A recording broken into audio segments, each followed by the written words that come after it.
Hello hi നമസ്കാരം. ആദൂസ് വ്ലോഗിലേക്ക് എല്ലാവർക്കും സ്വാഗതം. ഞങ്ങളെ രാവിലെ ഫിസിയോതെറാപ്പിക്ക് പോകുക കേട്ടോ. ഫിസിയോതെറാപ്പിക്ക് പോകുന്നതിൻ്റെ ഭാഗമാണ് നിങ്ങൾ കാണുന്നത്.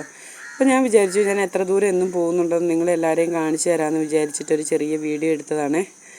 അപ്പം അങ്ങനെ ഞങ്ങൾ ഓട്ടോയ്ക്ക് പോകുവാണ് കേട്ടോ. ഞാനും ആദൂട്ടിയും കൂടി ഓട്ടോയിൽ കയറിയിരുന്ന് പോകുക. എന്നും ഇങ്ങനെയൊക്കെ തന്നെയാണ് കേട്ടോ. അപ്പോൾ ഞാൻ പോകുന്ന വഴിയൊന്നും എടുത്തതാണ്. ഇതാണ് കേട്ടോ മേലെ കോട്ടത്തറ. നമ്മുടെ അവിടെ നിന്ന് ഒരിച്ചിരി ഇങ്ങോട്ട് കയറണം. പിന്നെ മോനെയും കൊണ്ട് എനിക്ക് ബസ്സിന് പോകാൻ പറ്റത്തില്ല കേട്ടോ. ആദൂട്ടിനെയും കൊണ്ട് ബസ്സിന് പോകാൻ വേണ്ടിയിട്ട് ഭയങ്കര പാടാണ്. അതുകൊണ്ട് ബസ്സിന് പോകാൻ പറ്റാത്തതുകൊണ്ട് ഞാൻ ഓട്ടോയ്ക്കാണ് കേട്ടോ എന്നും പോകുന്നത്. അപ്പോൾ ഞാൻ വിചാരിച്ചു എന്തായാലും പോകുമല്ലേ, പോകുന്ന സ്ഥലങ്ങളും ഒക്കെ എല്ലാവരെയും ഒന്ന് കാണിച്ചു തരാമെന്ന് വിചാരിച്ചിട്ട് എടുത്താണ്. അപ്പം ഞാനും ആദൂട്ടിയും കൂടി ഇങ്ങനെ പൊയ്ക്കൊണ്ടിരിക്കുകയാണ്. ഞാനൊരു കയ്യിൽ വീഡിയോ പിടിച്ചുകൊണ്ടിരിക്കുകയാണ് കേട്ടോ, എല്ലാവരെയും കാണിക്കാമല്ലോ എന്ന് വിചാരിച്ചിട്ട്. അങ്ങനെ പോകുവാണ് കേട്ടോ. ഇത് നമ്മളിപ്പം മാളൂസ് പഠിക്കുന്ന ജംഗ്ഷൻ എത്താനായി. ആരോഗ്യമാതാ ജംഗ്ഷൻ എന്നാണ് കേട്ടോ പറയുന്നത്.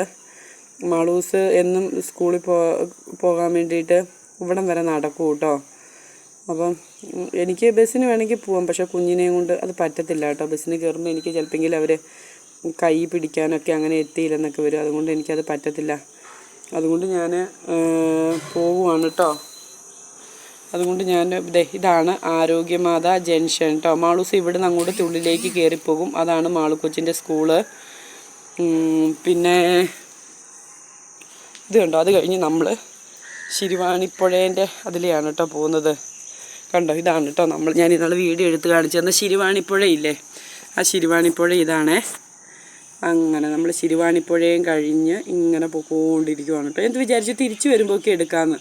പിന്നെ തോന്നി തിരിച്ചു വരുമ്പോൾ എന്തിനാണ് എല്ലാവരെയും ഇത് തന്നെയല്ലേ, റോഡ് തന്നെയല്ലേ കാണിക്കുന്നതെന്ന്. പിന്നെ നമ്മളെ ഏതോ ഒരു സിനിമയ്ക്കകത്ത് പൃഥ്വിരാജ് ഇറങ്ങി വരുന്നൊരു സ്ഥലമുണ്ട് കേട്ടോ.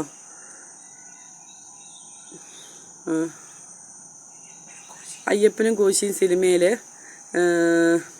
ഷൂട്ടിങ് നടന്നത് ഇപ്പം ഇവിടെ വെച്ചിട്ടാണ് കേട്ടോ. ഇതാണ് കേട്ടോ അയ്യപ്പനും കോശിയും സിനിമയിൽ ഷൂട്ടിങ് നടന്ന ചന്ത. ഇതാണ് കേട്ടോ. നമ്മൾ ചന്തയിലേക്ക് അടുത്തുകൊണ്ടിരിക്കുകയാണ്. ഇതാണ് കേട്ടോ ആ ഷൂട്ടിങ് നടന്ന സ്ഥലം.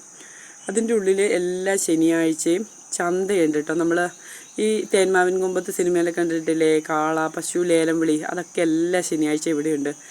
പറ്റുവാണെങ്കിൽ ഒരു ശനിയാഴ്ച പോയിട്ട് എല്ലാവരെയും എടുത്ത് കാണിക്കാം. ഇതാണ് കേട്ടോ അയ്യപ്പനും കോശിയിലെ ഷൂട്ടിങ് നടന്ന ചന്തക്കട എന്ന് പറയും ഈ സ്ഥലത്തിന്.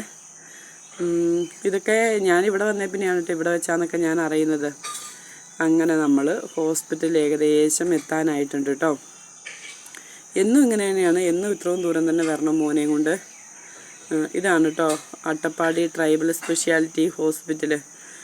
ഈ ഹോസ്പിറ്റലിൻ്റെ എന്ന് പറഞ്ഞിട്ടൊരു പ്രത്യേകത എന്ന് പറഞ്ഞാൽ ഫ്രണ്ടിലൊക്കെ മൊത്തം ചെടിയാണ് കേട്ടോ. ഒരുപാട് ചെടികളുമൊക്കെ ഉണ്ട്. നല്ല വൃത്തിയൊക്കെയാണ് കേട്ടോ. നല്ല വൃത്തിയും കാര്യങ്ങളും എല്ലാം ആണ് കേട്ടോ ഇവിടെ. അപ്പം നമ്മൾ അങ്ങോട്ട് കയറിക്കൊണ്ടിരിക്കുവാണ് കേട്ടോ. ഹോസ്പിറ്റൽ ഒരു ഇച്ചിരി കാണാമെന്ന് തോന്നുന്നു കേട്ടോ. കാണിച്ചു തരാവേ, കുറച്ചേ കാണത്തുള്ളൂ. ഇതാണ് കേട്ടോ, ഇതാണ് ഹോസ്പിറ്റൽ. വലിയ ഹോസ്പിറ്റലാണ്. ഒരുപാട് പേഷ്യൻ്റൊക്കെ മണ്ണാർക്കാട് നിന്നൊക്കെ വരുന്നുണ്ട് കേട്ടോ. അങ്ങനെ നമ്മൾ അവിടുന്ന് കുറച്ച് വിട്ട് മാറിയിട്ടാണ് നമ്മുടെ തെറാപ്പി സെൻറ്റർ കേട്ടോ. തെറാപ്പി സെൻറ്ററിലേക്ക് നമ്മൾ പോയിക്കൊണ്ടിരിക്കുകയാണ്. പക്ഷെ ഞാൻ അവിടെ ആണെങ്കിൽ താഴെ ഇറങ്ങിയിട്ട് ഒരുപാട് കയറ്റം കയറി മോനെയും കൊണ്ട് ബസ്സിന് വരുമ്പോൾ നടക്കണേ. അപ്പോൾ അത് പറ്റത്തില്ല കേട്ടോ. ഇതാണ് കേട്ടോ, ഇതാണ് നമ്മൾ തെറാപ്പി സെൻറ്ററിൻ്റെ സൈഡ് കേട്ടോ. കണ്ടോ, ഇതാണ് നമ്മുടെ തെറാപ്പി സെൻറ്റർ.